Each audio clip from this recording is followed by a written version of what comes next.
బంధువులు, రక్త సంబంధులు, కుటుంబం, స్నేహితులు, బలగం, సొసైటీ ఎంత ఇంపార్టెంటో ఈ వీడియో మనకి నేర్పిస్తుందండి. ఫస్ట్ టైం ఎగురుతూ ఉంది పక్షి, తన తల్లి దాన్ని ఫాలో అవుతూ ఉంది. దానికి తెలియదు దానికి ఎంతమంది శత్రువులు ఉన్నారు. శత్రువు వచ్చింది, దాన్ని అటాక్ చేసింది. అటాక్ చేయగానే దాని తల్లి ఊరుకోలేదు, దాన్ని ఫాలో అయింది.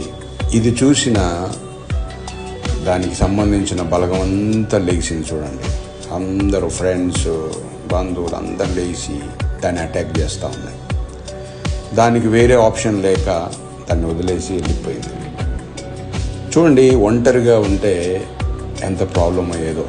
అందుకే బంధువులు, స్నేహితులు, రక్త సంబంధులు, బలగం అనేది చాలా ఇంపార్టెంట్. అయితే బాధాకరమైన విషయం ఏంటంటే ఈ రోజుల్లో ఒకరంటే ఒకరికి పడకుండా పోయింది. నేను గొప్ప అంటే నేను గొప్ప అనుకొని విడిపోయే స్థితికి వచ్చేసింది. ఎవరి మాట వినే స్థితిలో లేరు. ఎవరి స్వార్థం వాళ్ళది అయిపోయింది. ఎవరి బెనిఫిట్స్ వాళ్ళు చూసుకుంటా ఉన్నారు. అయితే ఇలాంటి మంచి సొసైటీ క్రియేట్ అవ్వాలని కోరుకుందాం.